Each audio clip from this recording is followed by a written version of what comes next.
Peace, prosperity, and praise, good people. It's your girl, Diamond Elizabeth. Ah!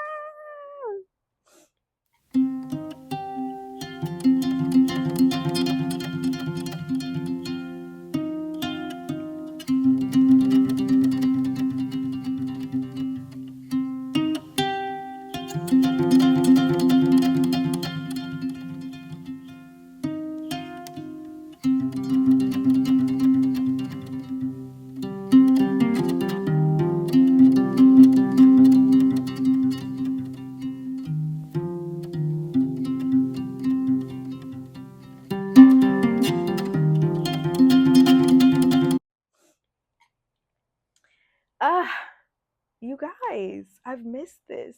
I've missed you. I've missed YouTube. I feel like it's been a little minute. I don't know. Maybe it hasn't been. Maybe I'm just feeling a little bit in my own way about this, but I feel like it's been a while since I've sat down and recorded something to share with my audience in this way. And so I'm grateful to be here, grateful for the time, grateful for the Wombiverse making sure that I have the time and the energy to do this work, because it really means a lot to me to talk with you all about different topics that I feel are relevant to my organization, passion projects for the people, and also to just discuss with you all some things that I feel are important to me, some things that are on my heart. And I truly believe, without a shadow of a doubt, that if something matters to you, there is somebody else who it will resonate with. The message is meant to be shared, okay? So I want to say thank you to all of you all who are watching this video right now. Please go ahead and subscribe to the channel right now. Right now.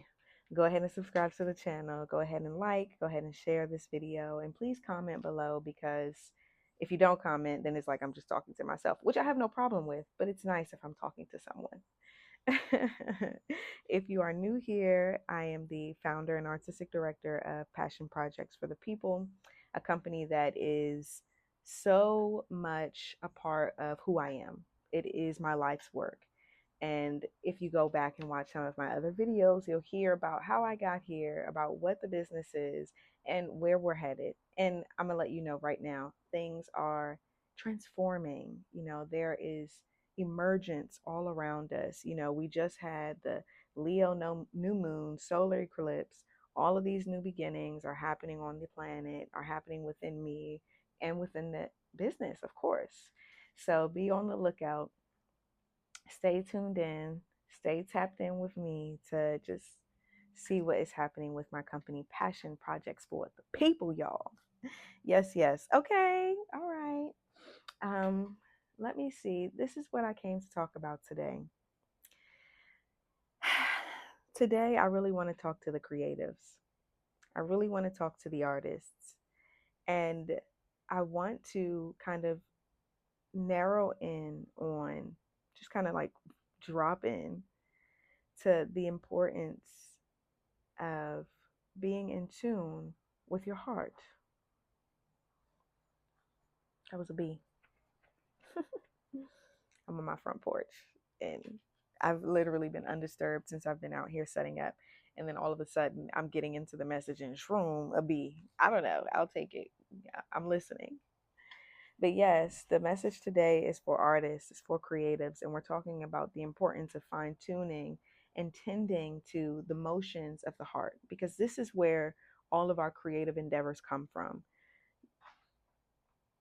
Remember, I have a friend. I have a friend who is doing really amazing work with some dancers in Washington, D.C., and she urges her students to remember their why. You have to remember why you got into creating. You have to remember your origin story. Where do you come from? But I want to take it even a step further, because I'm hoping that I'm talking to some more mature artists who've been in the game for a while, people who have had some experience, who've traveled, who, are looking for some greater expansion, not necessarily training so much. So yes, it is important to remember your origin, but like, how are you going about creating? What is your method for producing work?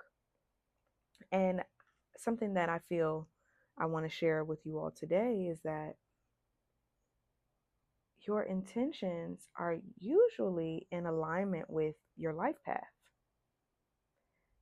Most of the creative people that I know, most of the artists, most of the people who dare to call themselves artists, who are, you know, courageous enough to have the impetus to create something and then package it in a way so that it can be shared with the collective, so that it's a performance or it's an exhibition or it's some type of presentation of some sort where your work is now on stage to be critiqued, to be discussed, to be broken apart and put back together again. So anybody who dares to act in those ways as a creative, I'm talking to you. Also, I'm one of those people, so we're talking to each other, we see each other. The work that you dream up most of the time is messages from your DNA. Most of the time it is ancestral coding. Most of the time it is the medicine that you need for your own bloodline, and that if you are courageous enough to share it, it means that you're supposed to do something in the collective. Art does not exist just for art's sake. We are carriers of a culture. We are the markers for existence on planet Earth. Art is what helps people remember who they are. And so, if you're one of those people, then you have to understand, it's important to understand that this is work of legacy, that this is work that has been passed down to you. You're not an artist on accident. And so I'm wondering if we understand that the production and that the sharing of art is a power that we are born with into this world, how do we take care and maintain that power? I'm trying to say that as a dance artist, personally as a dance artist, I'm at the point in my career where, you know, it could make total and complete sense to try and do something new that could be a little bit more consistent in terms of income or in terms of relationships. An artist in some ways has to be very flexible and transient. You go where the work takes you, and sometimes that means taking you away from familiar places, sometimes that means taking you away from relationships. The artist is often alone. We see this. Or you took a more traditional means of making and producing and sharing art, like you're with an agency or a company or some type of museum, and that's your home base and that's where you stay. But for like a traveling artist, for an independent artist, a freelancer, you don't always have that luxury. You have to go where the work takes you. And if I, knowing that as a dance artist, someone who choreographs and creates their own work to be seen by the collective with the purpose of elevating the collective frequency, I have to ask myself all the time, why am I doing this? How did I end up here? And is it possible? Does it make sense for me to switch and do something else that's a little bit more traditional, something that's a little bit more consistent? And what I find when I listen to my heart, when I listen and slow down and tune in to what is subconsciously running a program through me that is driving all of my conscious decisions, I realize that the artist in me is not by accident.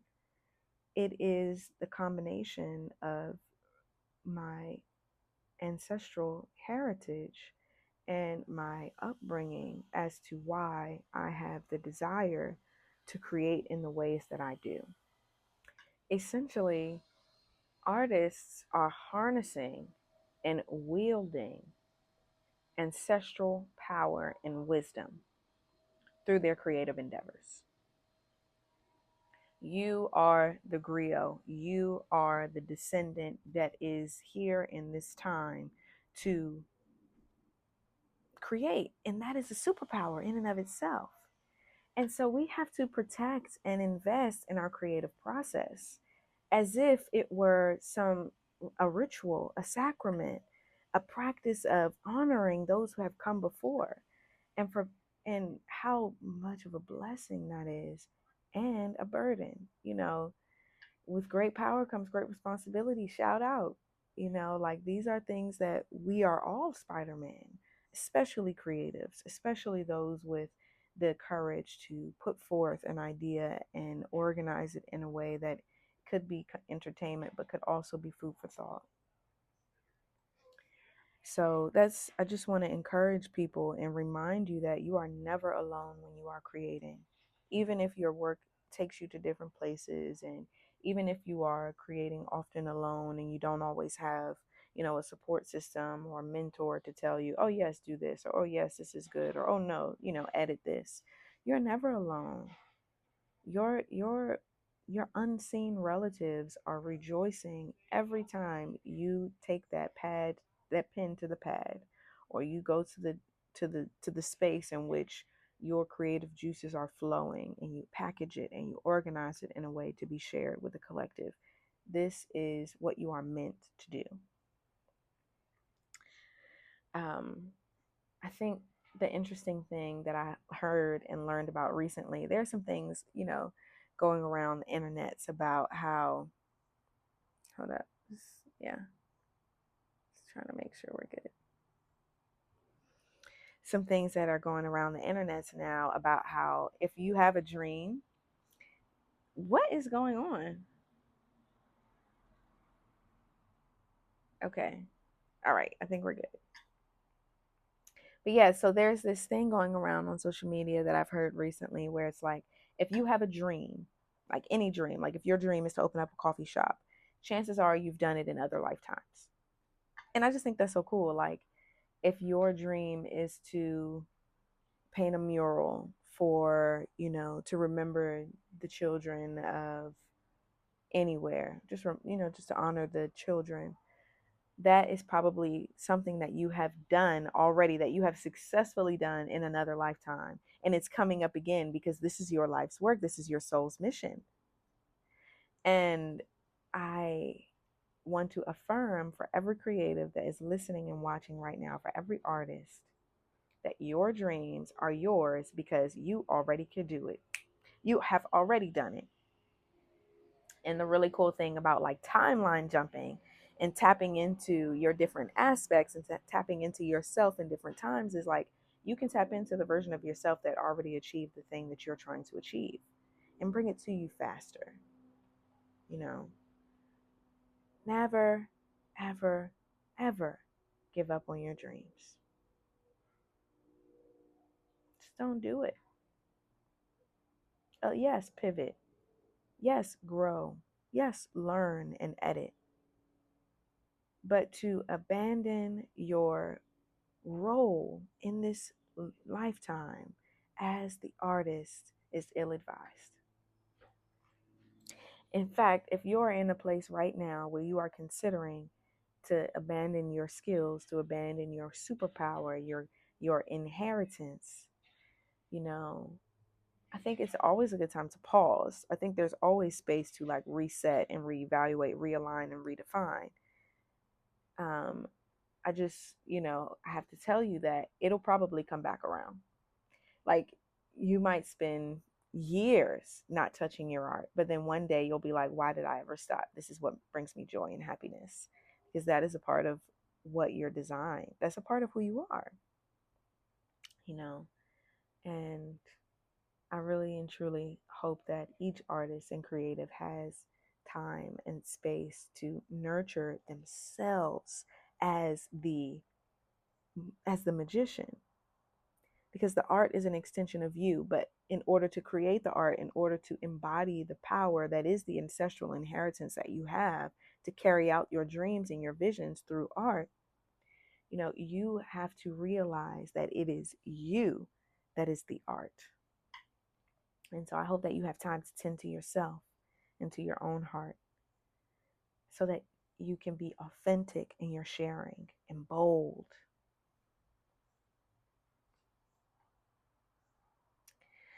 That's my message today. Don't ever give up. But always remember that it is you, not the art. It's you. You are what we need as an artist and as a creative. So, like, share, subscribe, comment, and I look forward to seeing you all here soon. There are some really cool things happening with the business, some really cool things happening with me that I'm excited to share and, just to expand. And I trust that you all are well. I love you very much. Until next time.